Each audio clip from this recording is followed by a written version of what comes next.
अर्नब अपने हाथों में गुलाब लिए सोच रहा था कि आखिर वो यति को अपने दिल की बात कैसे कहे।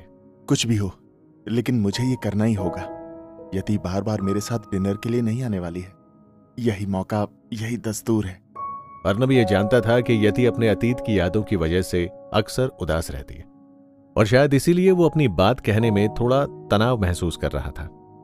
उसे इस बात का भी डर था कि कहीं यति कुछ अजीब रिएक्ट न कर दे।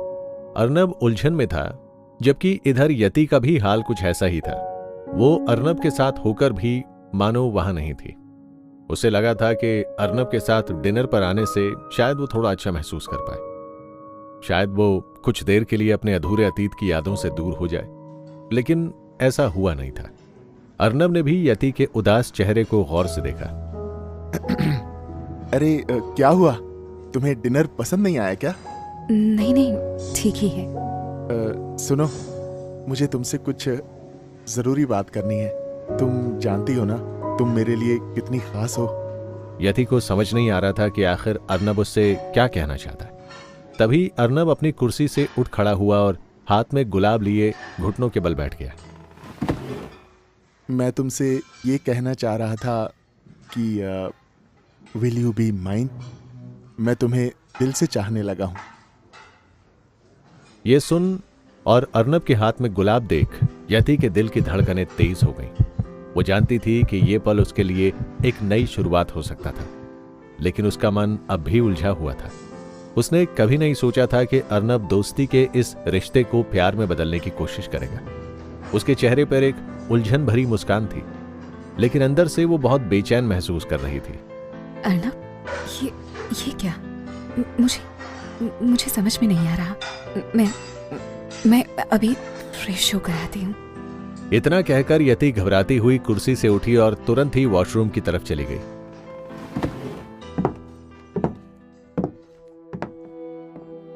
उसे अपना सिर भारी लगने लगा था। वो लड़खड़ाती हुई वॉशरूम में पहुंची और आंखों में आंसू लिए सीधे आईने के सामने जा खड़ी हुई।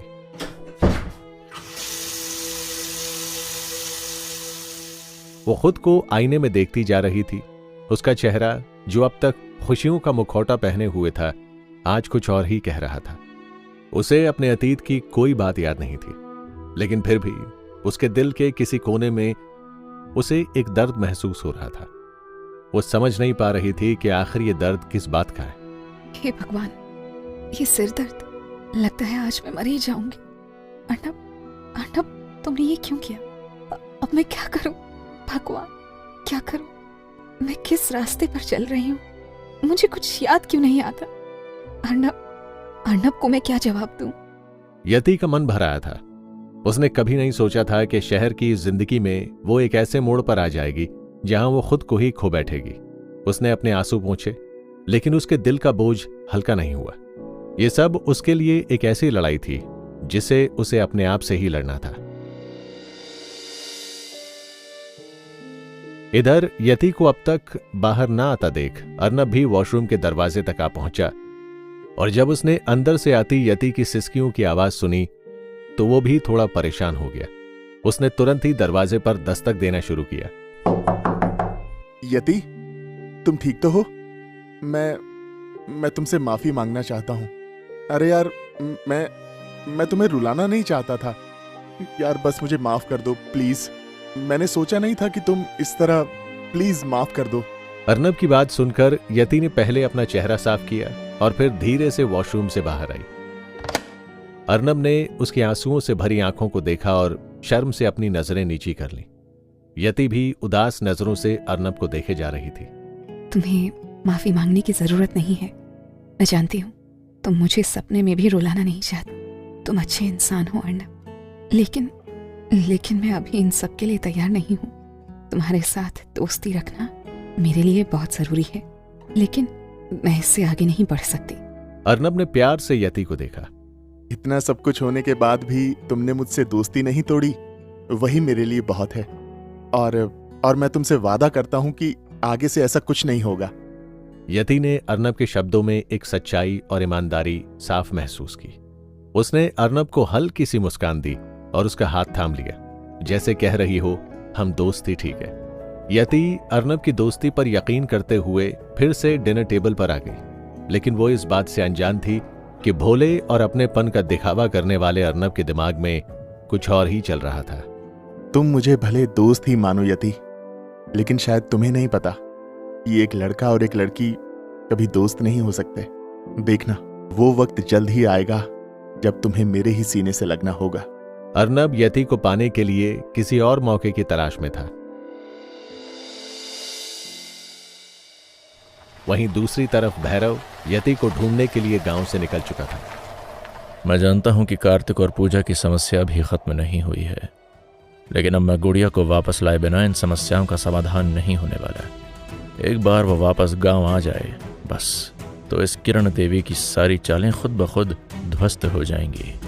भैरव यति के बारे में सोचते हुए उन ऊबड़ खाबड़ रास्तों पर आगे बढ़ ही रहा था कि तभी सामने से आ रही एक पुरानी जीप को देख वो बुरी तरह से चौंक गया।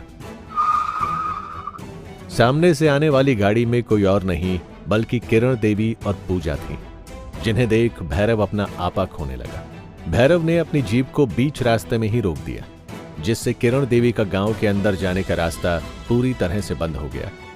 किरण देवी, मरने की इतनी जल्दी थी तो जहर खा लेती। यहां आकर आखिर क्या साबित करना चाहती हो? और पूजा, तुमसे कहा था कि कोई और नाटक नहीं, फिर भी तुम। भैरव को बीच रास्ते में देखकर पूजा और जीप में लाठी लेकर बैठे लठैत डर से भर गए, लेकिन किरण देवी बेखौफ अपनी जीप से उतर गई। जहर खाने की नौबत इतनी जल्दी नहीं आएगी। तेरे मरने के बाद ही हम आखिरी सांस लेंगे, समझे? और रही बात पूजा को टोकने की, तो तुम कान खोल कर सुन लो। ये पूजा तुम्हारी यति नहीं जो इस पर हुक्म चला रहे हो। किरण देवी की बात सुनकर भैरव गुस्से से उनकी ओर बढ़ा, लेकिन तभी अचानक किरण देवी ने एक कागज भैरव की ओर कर दिया। ना ना, हल्का सा भी आगे मत बढ़ना। देखिए, ये कागज पूजा के नाम है और इसमें साफ साफ लिखा है कि वो महल के सामने वाले घर की मालकिन है। और सिर्फ इतना ही नहीं, इस कागज में ये भी लिखा है कि अगर पूजा के साथ कुछ भी बुरा हुआ तो इसका जिम्मेदार तुम होगे। और हाँ, इनमें तुम्हारे दस्तखत भी हैं भैरव। उसकी बात सुनकर भैरव जहां का तहां खड़ा हो गया। किरण देवी भैरव के कपड़ों को देखते हुए आश्चर्य से बोली, वैसे कहाँ जा रहे थे और ये कहाँ पहना है? ये शहरी कपड़ा पहनकर खुद को शहरी बाबू बनाने की कोशिश काहे कर रहे हो? एक बात कहें, तुम पर ये कपड़े अच्छे नहीं लागत है। भेष बदल लेने से लोमड़ शेर नहीं होते है। भैरव को गुस्सा तो बहुत तेज आ रहा था, लेकिन उस दस्तखत हो चुके कागज को देख उसने खुद को संभाल लिया। वो जानता था कि एक गलत कदम उसके साथ बाबा और कार्तिक को भी जेल में डाल सकता था। किरण देवी और पूजा के इरादों को वो अच्छी तरह से समझ रहा था, इसलिए उसने चुप रहना ही सही समझा। तुम दोनों अपना खेल खेलती रहो, लेकिन याद रखना, ये सब ज्यादा दिन तक नहीं चलने वाला। तुम्हारे साथ क्या होना है वो तुम्हें वक्त बता देगा। बस कुछ दिन और खैर मना लो।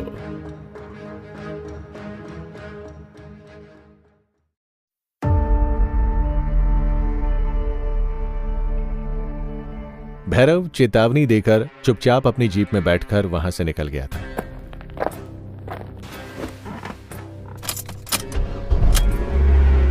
लेकिन किरण देवी उसे जाते हुए अब भी बड़े ध्यान से देख रही थी। ये तो पक्का है कि ये शहर जा रहा है, पर ये समझ में नहीं आ रहा कि आखिर ये जीन्स पैंट काहे पहने हैं। हनीमून का हवा अभी तक उतरा नहीं है लागत है। जिस भैरव को हम जानते थे वो अपने गुस्सा पर नियंत्रण ना रख सकता, तो ये तो कुछ बदलो सो है। किरण देवी भैरव पर हर वक्त नजरें जमाए रखने की कोशिश कर रही थी, लेकिन इस बार उसे इस बारे में जरा भी अंदाजा नहीं था कि भैरव इस बार जयराज के पास काफी लंबा समय गुजार कर रहा था। वो भैरव के बारे में सोचती हुई वापस अपनी जीप में बैठ गई और वो सभी तुरंत ही महल की तरफ निकल गए।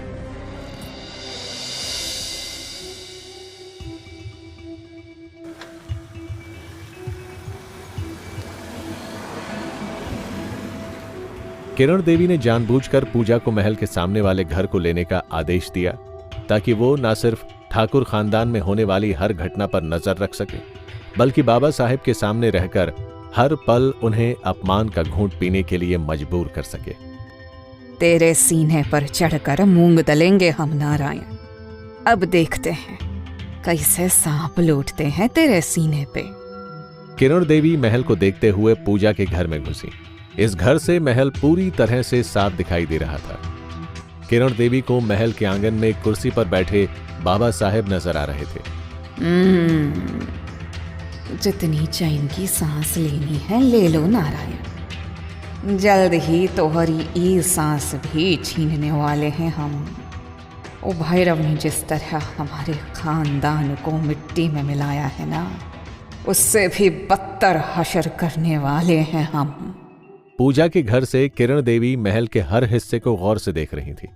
उधर बाबा साहेब ने जब पूजा के घर के बाहर खड़ी जीप और छत पर मौजूद किरण देवी को देखा तो उनका चेहरा गुस्से से भर गया। जानत थे हम ये यहाँ जरूर आएगी, लेकिन किरण देवी तू जितनी चाहे चाल चल ले, पर अब तू हमरा कछु नहीं बिगाड़ पाएगी। तुमरे हर वार का मुंह तोड़ जवाब देने के लिए तैयार हैं हम। पूजा और किरण देवी को सामने वाले घर में देख कार्तिक और समर्थ भी आंगन में आ गए थे। बाबा हुक्म करें। बाबा साहेब ने गौर से समर्थ और कार्तिक को देखा और फिर हुक्का अपने मुंह से लगा लिया। ई डायन जानबूझकर यहाँ आई है ताकि हम लोग इस पर हमला करें और फिर ई डायन कायरों की तरह पुलिस को बुला ले। पुलिस तभी बुलाएगी जब ये दोनों जिंदा रहेंगी। आप बस आदेश कीजिए बाबा, इन सबको मारकर ऐसी जगह दफना दूंगा कि एएसपी क्या उसका बाप भी इन्हें ढूंढ नहीं पाएगा। समर्थ की बात सुनकर बाबा साहेब मुस्कुराते हुए समर्थ की ओर देखने लगे। वो जानते थे कि समर्थ इस तरह की बातें इसलिए कह रहा था क्योंकि वो उन्हें भैरव की कमी महसूस नहीं होने देना चाहता था। उन्होंने वहीं खड़े कार्तिक की तरफ देखा। ना ही समर्थ, अभी हम कौनो खतरा मोल ना ही ले सकत हैं, और ऊपर से ई पूजा अब हमरे घर की बहू है। बाबा साहेब की ये बात सुनकर कार्तिक मन ही मन मुस्कुरा उठा।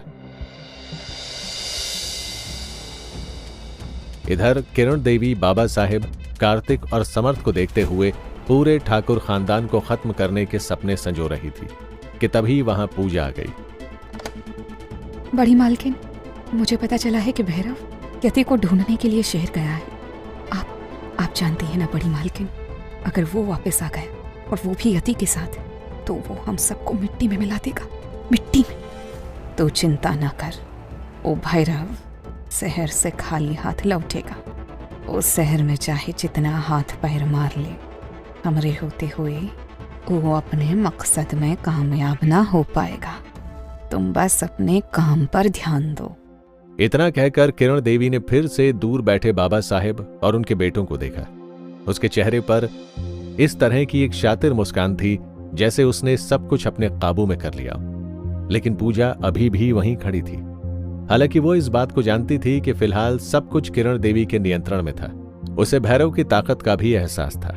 वो जानती थी कि भैरव के अंदर यति के लिए एक ऐसा जुनून है जिसके लिए वो कुछ भी कर सकता है। पता नहीं आगे क्या होगा, लेकिन ये तो तय है कि मुझे अपनी जान बचाने के लिए सिर्फ किरण देवी पर ही भरोसा नहीं करना चाहिए। पूजा भैरव के डर से किरण देवी के अलावा और भी किसी रास्ते के बारे में सोच रही थी।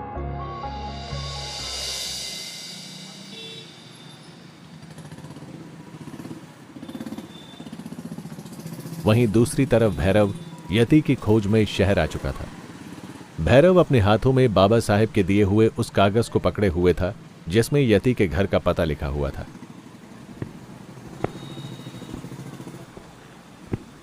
आज चाहे कुछ भी हो जाए, मैं गुड़िया को यहां से लेकर ही जाऊंगा। भैरव यति के घर की ओर तेजी से बढ़ रहा था। शहर की हर गली, हर मोड़ को पार करते हुए उसके दिल की धड़कनें तेज हो रही थी। गुड़िया, मैं आ रहा हूं। भैरव यति के बारे में सोचता हुआ जल्द ही बाबा साहेब के दिए हुए पते के पास पहुंच गया। उसकी सांसें तेज थीं और वो अपनी धड़कनों की तेज आवाज को सुनता हुआ उस घर के दरवाजे पर पहुंचा। उसने दरवाजे पर दस्तक दी और कुछ देर में दरवाजे पर किसी अनजान इंसान को देखकर कंफ्यूज हो गया। उसे उम्मीद थी कि दरवाजा खुलते ही उसके सामने यति आएगी, लेकिन उसने देखा कि उसके सामने एक बुजुर्ग महिला खड़ी हुई थी। माँ जी, मुझे मेरी गुड़िया से मिलना था। गुड़िया? मतलब यति। अब ये यति कौन है बेटा? यहाँ तो कोई यति नहीं रहती। जरूर गलत पते पर आ गए हो। भैरव ने तुरंत ही अपने हाथ में मौजूद कागज उस महिला की ओर बढ़ा दिया। नहीं, मैं गलत पते पर नहीं आया। ये देखिए, ये वही पता है। हाँ, पता तो यही है, लेकिन बेटा यहाँ कोई यति नहीं रहती। हो सकता है वो पहले यहाँ रहती हो, लेकिन अब उसने अपना पता बदल लिया है। भैरव का दिल एक पल के लिए धक सा हो गया। उसने यति के नए पते के बारे में पूछा, लेकिन उस महिला के पास कोई जानकारी नहीं थी। उस महिला से कोई भी जानकारी ना पाकर भैरव परेशान सा अपनी तलाश में आगे बढ़ गया। उसकी आंखों में यति को ढूंढने का जुनून साफ नजर आ रहा था, लेकिन शहर की इस भीड़ में यति को ढूंढना कोई आसान काम नहीं था। वो अपने सामने से आने जाने वाले हर शख्स को गौर से देख रहा था, लेकिन उसे यति कहीं नहीं मिली। भैरव पागलों की तरह गली गली में यति को ढूंढ रहा था, लेकिन वो इस बात से अनजान था कि शहर की इस भीड़ में एक जोड़ी आंखें उस पर नजरें जमाए हुए हैं। दरअसल ये कोई और नहीं बल्कि अर्नब था। किरण देवी ने सही कहा था कि मुझे यति के पुराने पते पर नजर रखनी चाहिए। उन्होंने कहा था ये भैरव यहां जरूर आएगा, और देखो ये यहां आ गया। अर्नब पूरी सावधानी से भैरव का पीछा कर रहा था, लेकिन वो इस बात से अनजान था कि वो जिस भैरव का पीछा कर रहा था वो भैरव कोई आम इंसान नहीं। अर्नब को गांव में मौजूद भैरव के खौफ के बारे में कुछ भी पता नहीं था। भैरव बस आगे की ओर बढ़ रहा था, लेकिन जैसे ही उसने ध्यान दिया कि कोई उसका पीछा कर रहा है, वैसे ही वो अलर्ट हो गया। उसने धीरे से पीछे मुड़कर अर्नब को देखा। मुझे याद है, इसे मैंने पहले भी कहीं देखा है। ओह, ये तो यति के पुराने घर से ही मेरा पीछा कर रहा है। खुद से इतना कहते हुए भैरव अब सावधानी से अर्नब के हर कदम को गौर से देखने लगा। वो समझ चुका था कि उसका पीछा करने वाला शख्स किसी न किसी तरह से यति से जुड़ा हुआ है।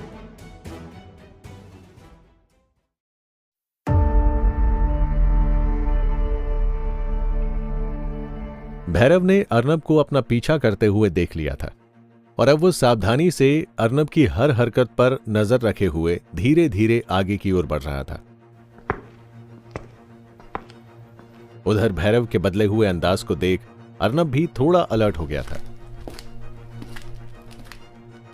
अब इसे क्या हुआ? पहले तो ये सांड सबसे पूछते हुए आगे बढ़ रहा था, अब ये बिना किसी से कुछ बोले क्यों आ रहा है ऐसे? अर्नब को भी किसी गड़बड़ी का एहसास होने लगा था, और तभी उसने देखा कि भैरव अचानक भीड़ में कहीं गायब हो गया। ये सब कुछ देख अर्नब जहां का तहां हैरानी से खड़ा हो गया। कहीं इस भैरव ने मुझे देख तो नहीं लिया? ये मेरे पूरे प्लान पर पानी ना फेर दे। अर्नब खुद में बड़बड़ा ही रहा था कि तभी उसे अचानक अपनी पीठ पर किसी के हाथ की छुअन महसूस हुई। भीड़भाड़ वाले इलाके में किसी का उसे छूना अर्नब को बहुत अजीब लग रहा था। वो तुरंत ही पीछे मुड़ा, और ये देख उसके चेहरे पर डर के भाव आ गए कि उसके पीछे भैरव गुस्से से खड़ा हुआ था और घूर घूर कर उसकी आंखों में देखे जा रहा था। इधर भैरव भी अर्नब की आंखों में देख रहा था, और फिर अचानक उसने अर्नब की गर्दन पर अपने हाथ रख दिए। बहुत देर से देख रहा हूं, तो मेरा पीछा क्यों कर रहा है? भैरव की भारी आवाज और उसके चेहरे पर मौजूद भयानक गुस्से को देखकर अर्नब डर से कांपने लगा था। मैं तुम्हारा पीछा कहाँ कर रहा था? मैं तो तुम्हें जानता भी नहीं। ठीक है, तो ऐसे नहीं बताएगा। ले ये देख। इतना कहते हुए भैरव ने अर्नब की गर्दन पर अपनी पकड़ धीरे धीरे कसनी शुरू कर दी। अर्नब भैरव के इस रूप को देखकर पूरी तरह से शॉक्ड रह गया। उसके गले से गू गू की आवाजें भी निकलने लगी थी। ये सच में पागल है। बीच बाजार में ये मेरी जान लेने को उतारू है।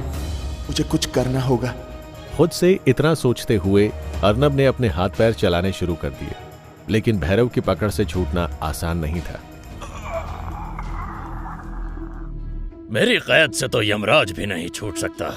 फिर तू किस खेत की मूली है चल बता, मेरा पीछा क्यों कर रहा था? भले ही भैरव ने जयराज से शहरी तौर तरीके की ट्रेनिंग ली थी, लेकिन जब जब उसे गुस्सा आता था वो अपना आपा खो बैठता था।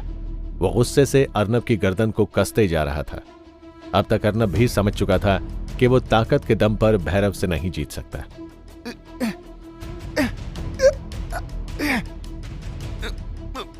मुझे छोड़ोगे तब बताऊंगा ना। तुमने मेरी गर्दन पकड़ रखी है, मैं कुछ बोल नहीं पा रहा। भैरव ने धीरे से अर्नब की गर्दन पर अपनी पकड़ ढीली की। चल अब बोल। मैं जानता हूं यति कहाँ है, मैं तुम्हें वहां ले भी जा सकता हूं, लेकिन अर्नब के मुंह से यति का नाम सुनते ही भैरव के चेहरे से गुस्से के भाव गायब हो गए। उसने तुरंत ही अर्नब की गर्दन से अपना हाथ हटा लिया और अर्नब की ओर जिज्ञासा भरी नजरों से ऐसे देखने लगा जैसे कोई छोटा सा बच्चा अर्नब को देख रहा हो। लेकिन क्या? मुझे बताओ, मेरी गुड़िया कहाँ है? तुम्हें पैसे चाहिए, मैं तुम्हें पैसे भी दूंगा। ये लो। इतना कहते हुए भैरव ने न सिर्फ अर्नब के हाथ में पैसे रखने शुरू कर दिए, बल्कि उससे माफी भी मांगने लगा। भैरव के इस रूप को देखकर अर्नब के चेहरे पर एक शातिर मुस्कान आ गई। वो भैरव की मासूमियत से भरी आंखों को देखते हुए धीरे धीरे अपने कदम पीछे लेने लगा। भैरव, मुझे तुम्हारे पैसे नहीं चाहिए। मैं तो तुम्हें बस ये बता रहा था कि यति के पास जाने से कोई फायदा नहीं होगा। वो तुम्हें पहचानती भी नहीं। उसकी जिंदगी अब बदल चुकी है और अब वो मेरे साथ रहती है। वो मुझसे प्यार करती है और हम दोनों जल्द ही शादी करने वाले हैं। अर्नब की बात सुनकर एक बार फिर भैरव के चेहरे पर गुस्से के भाव फिर लौट आए। वो गुस्से से अर्नब की गर्दन फिर से पकड़ने वाला था, लेकिन तभी अचानक अर्नब ने भैरव को धक्का दे दिया और सरपट वहां से भागने लगा।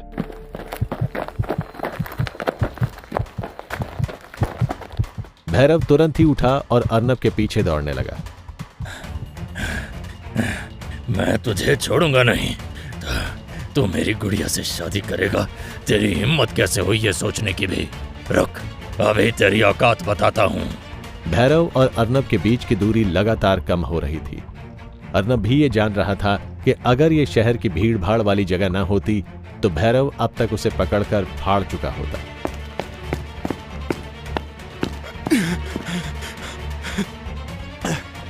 और तेज भागना होगा, नहीं तो ये राक्षस मुझे छोड़ेगा नहीं आज। अर्नब पूरी ताकत से भागता हुआ जल्द ही एक घर के पास आकर रुका और तेजी से उसके दरवाजे को पीटने लगा। खोलो, खोलो, ओह गॉड, जल्दी खोलो यार, वरना ये राक्षस मेरी जान ले लेगा। अर्नब उस घर के अंदर जाकर अपनी जान बचाना चाहता था, लेकिन जब तक वो दरवाजा खुलता तब तक भैरव वहां आ धमका और उसने बिना कुछ सोचे समझे अर्नब को खींचकर जमीन पर पटक दिया। तेरी हिम्मत भी कैसे हुई मेरी बीवी का नाम अपनी जबान पर लाने की? तू मेरी गुड़िया से शादी करेगा? मैं तुझे जिंदा नहीं छोड़ूंगा, यहीं दफना दूंगा तुझे। कहते हैं इंसान की आदतें जल्दी नहीं बदलती। कुछ ऐसा ही भैरव के साथ हो रहा था। जयराज ने उसे कई बार समझाया था कि शहर की भीड़भाड़ वाली जगह में किसी को ऐसे नहीं मार सकते, लेकिन बावजूद इसके वो अर्नब पर इस तरह से टूट पड़ा था कि मानो आज उसे मार ही देगा। भैरव के लगातार वार से अर्नब दर्द से बुरी तरह से कराह रहा था। आने जाने वाले लोग भैरव के भयानक रूप को देख डर के मारे वहां से चुपचाप निकलते जा रहे थे। अर्नब उम्मीद भरी नजरों से बस उस दरवाजे को देख रहा था जिसे वो थोड़ी देर पहले पागलों की तरह पीट रहा था।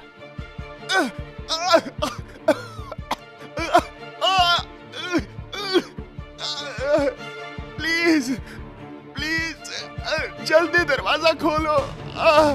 तभी अचानक उस घर का दरवाजा खुला और यति भागती हुई बाहर आ गई। अर्नब अपनी जान बचाने के लिए यति के पास ही आया था। वो जानता था कि भैरव के चंगुल से अगर कोई उसकी जान बचा सकता है तो वो यति ही हो सकती है। उधर यति भी जब बाहर आई तो अर्नब को बुरी तरह पिटते देख वो बुरी तरह से चौंक गई। उसने एक नजर भैरव को भी देखा, जो गुस्से में उसे कोई इंसान नहीं बल्कि राक्षस नजर आ रहा था। वो अर्नब को बचाने के लिए दौड़कर उसके पास पहुंची। रुक जाओ, मत मारो अर्नब को। मैं पुलिस को बुला लूंगी। भैरव अर्नब को इतने गुस्से में पीट रहा था कि उसने इस बात पर भी ध्यान नहीं दिया कि अर्नब को बचाने के लिए कोई और नहीं बल्कि यति आई थी। उसने यति को देखे बिना उसे धक्का दे दिया और वापस अर्नब के चेहरे पर जोर से मुक्का जड़ दिया। आज मैं तेरी जान लेकर रहूंगा। भैरव के धक्के से यति दीवार से टकरा गई। ये सब कुछ देखकर अर्नब पूरी ताकत से चिल्लाते हुए उठा। अर्नब के मुंह से यति का नाम सुन मानो भैरव के शरीर में करंट सा दौड़ गया हो। वो झटके से पीछे मुड़ा और ये देख अचानक उसका चेहरा पसीने से भर गया कि उसके वार से यति सच में दीवार से टकरा गई और उसके सिर से काफी सारा खून बह रहा था। उसके हाथ अपने आप कांपने लगे थे। ये मैंने क्या कर दिया? हे भगवान,